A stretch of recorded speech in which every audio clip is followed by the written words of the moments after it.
आप कल्पना कर सकते हो कि एक महापुरुष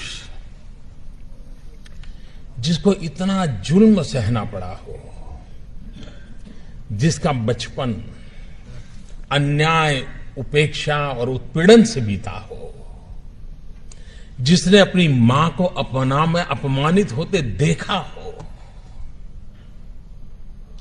मुझे बताइए ऐसे व्यक्ति को मौका मिल जाए तो हिसाब चुकता करेगा कि नहीं करेगा?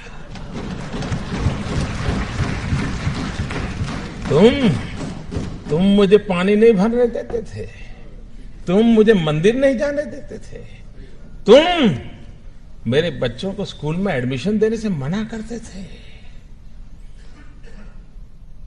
मनुष्य का जो लेवल है ना, वहां ये बहुत स्वाभाविक है, लेकिन जो मानव से कुछ ऊपर है वो बाबा साहब आंबेडकर थे कि जब उनके हाथ में कलम थी, कोई भी निर्णय करने की ताकत थी, लेकिन आप पूरा संविधान देख लीजिए, पूरी संविधान सभा की डिबेट देख लीजिए, बाबा साहब आंबेडकर की बातों में, वाणी में, शब्द में कहीं कटुता नजर नहीं आती है, कहीं बदले का भाव नजर नहीं आता है। उनका भाव यही रहा।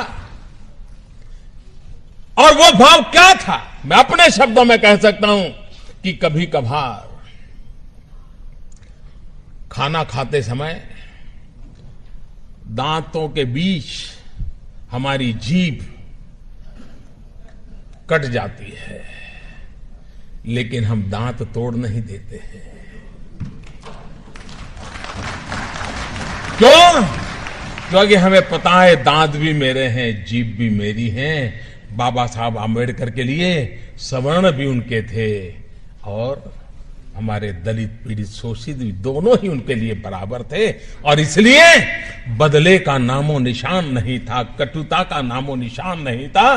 बदले के भाव को जन्म न देने का और समाज को साथ लेके चलने की प्रेरणा देने वाला प्रयास बाबा साहब आंबेडकर की हर बात में झलकता है। और ये देश 125 करोड़ का देश बाबा साहब आंबेडकर का हमेशा हमेशा ऋणी रहेगा, जिसने देश की एकता के लिए अपने जुल्मों को दबा दिया, गाड़ दिया, भविष्य भारत का देखा और बदले की भावना के बिना समाज को एक करने की दिशा में प्रयास किया है। क्या हम सब, हमारे राजनीतिक कारण कुछ भी होंगे, पराजय को झेलना बड़ा मुश्किल होता है, लेकिन उसके बावजूद भी जय और पराजय से भी समाज का जय बहुत बड़ा होता है, राष्ट्र का जय बहुत बड़ा बता होता है। और इसलिए उसके लिए समर्पित होना ये हम सबका दायित्व बनता है। इस दायित्व को लेकर के बाबा साहब आंबेडकर ने जो उत्तम भूमिका निभाई है, राजनीतिक कारणों से इस महापुरुष के योगदान को अगर सही रूप में उनके जीवन काल से लेकर के अब तक अगर हमने प्रस्तुत किया होता तो आज भी समाज में कहीं